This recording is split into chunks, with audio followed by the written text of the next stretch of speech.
Hello, this is a test.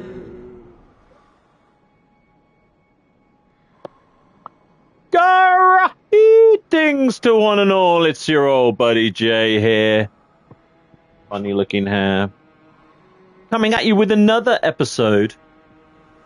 There you go. Countermeasures J Play. I hope all is well with you. I have been playing Bloodborne.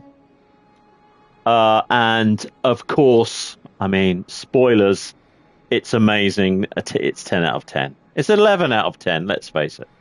I wanted to go back and play this game because I originally started playing it back when it came out in like 2013. I played about 20 hours into it and then I dropped off. And then a couple of years later, I picked it up again and I did the same. I played like the first 20 hours and then I dropped off again. I guess there were other games that were dragging me into them that I was more interested in at the time. But since I played Sekiro, and that was the first From game that I properly beat, I have been hooked. So Sekiro and Demon Souls, I put like nearly like 200 hours into Elden Ring and the DLC.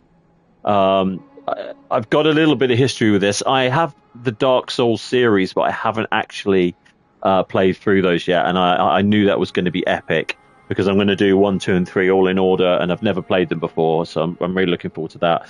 But what I wanted to do was go back and play Bloodborne. Now, I'd kind of been waiting because it came out so long ago now, like 12, 13 years ago. And it obviously was in development for a couple of years before then. So it's over, it's probably like 15, 16 years old, really, from when it was first originally conceived to today.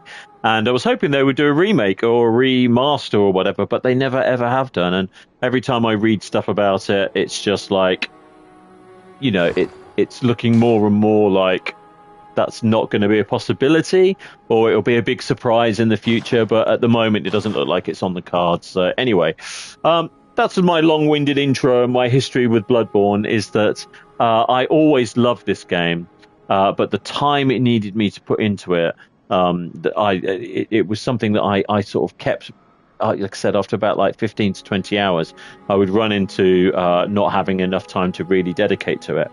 Anyway, a few weeks ago, I decided to reset that, go back to the start.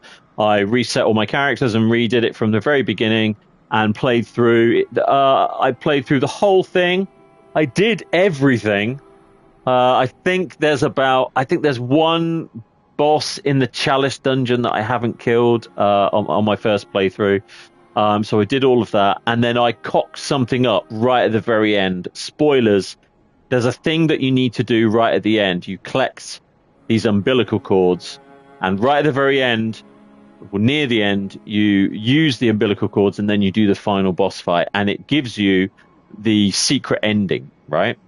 And I had everything. I'd done everything. I collected it all, but what I didn't do was consume the umbilical cords before I did the fight, so it actually gave me the middle ending. There are 3 endings as far as I know, and I got the middle ending, which is the more traditional, which I think is the official lore ending, I believe. I won't spoil what that is if you haven't played it, but I mean, this is probably the last ever review of Bloodborne. I think I'm the last person to the table, so let's see what look at that however you will. Now, this is my character. His name's Jack. He's level 167. I put a lot of time into grinding on this puppy. Built up my saw blade, which has all these cool like transformations where you can have like, long combat and heavy hitting, and then short and quick. I went for a dex and strength build, and I absolutely had a blast with this game.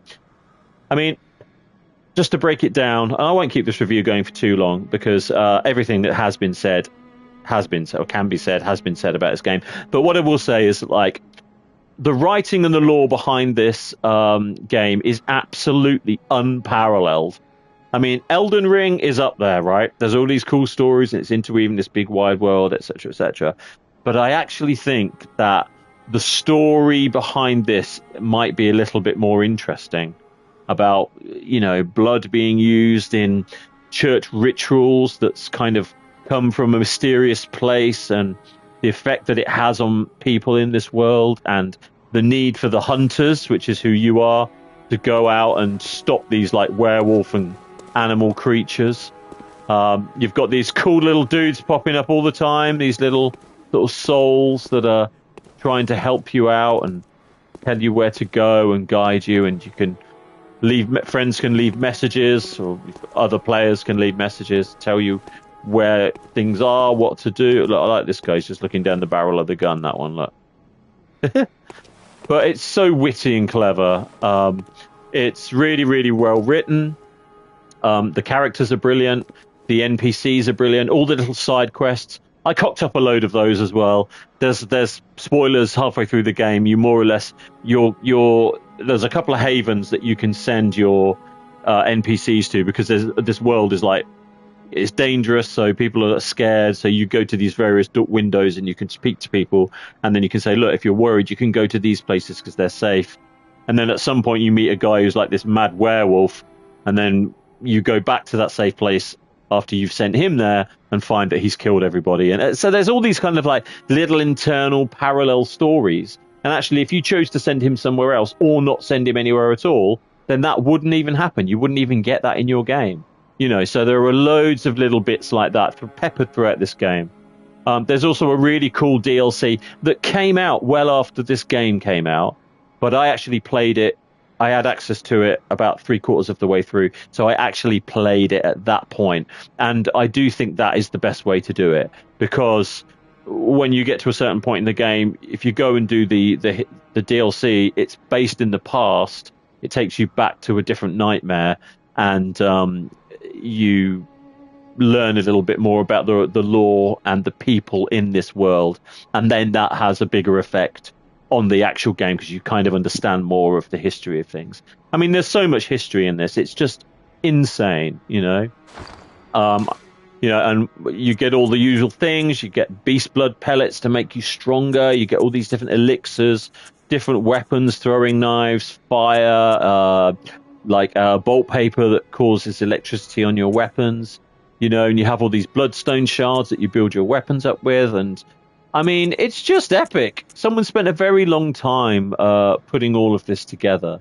And the gameplay loop is something that you have to get used to in the first 5 hours of playing, I guess. You get used to the fact that you sit down, you fight all these guys, then when you sit at a lamp and it takes you back to this place, which is called the Hunter's Dream, when you go back to where you were before, everybody that you've killed is regenerated.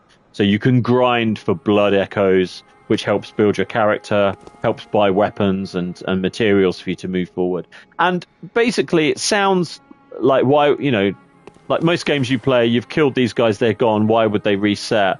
The fact that they reset is always a big thing in the FromSoft games. Initially, it was the reason I didn't like Demon's Souls when I first played it, because I would walk through an area, kill everybody, and then when I died or something happened, I reset that area, they all came back to life. And after I'd done that 3 or 4 times, I'd lost the will to live.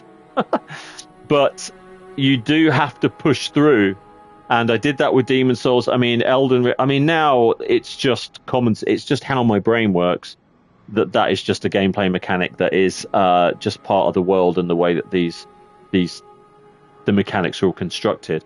So much so that they've had a massive influence on other games. And when I go to a game that doesn't do that anymore, I feel like there's something lacking. Like I'm not getting quality in my game. Maybe I'm not getting enough volume. It's very strange. So it's shifted my entire perception of whether that's a positive thing or a negative thing. And it's a very positive thing for me. So yeah, I mean, I'm not going to go on too much. Like I said, I have really enjoyed this game. Great stories, great characters. I mean, it's only 30 frames a second still, 30 FPS. So they haven't even done like a 60 FPS upgrade. The graphics are still the same as they were in 2013, which, can I just say, is amazing, because everything is moving. There's like particle effects in the air. There's all this stuff going on around you all the time. And the style of it all. I mean, this thing is just crying for a remake or a remaster, but I don't know if we're going to be getting that. I would love to get that.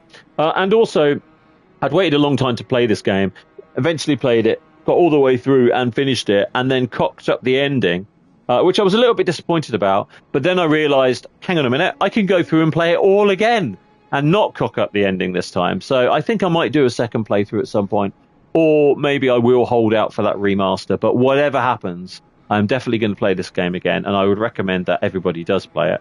I believe you can download it with the DLC on PlayStation on the network, on the PS Plus, if you forgot that.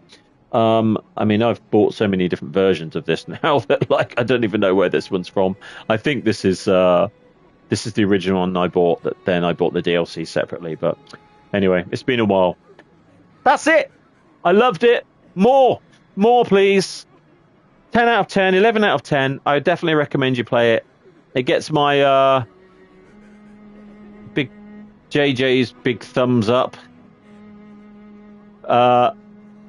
Thanks very much for watching. Until next time, be good, stay safe, and be kind to one another. Peace out. We gone!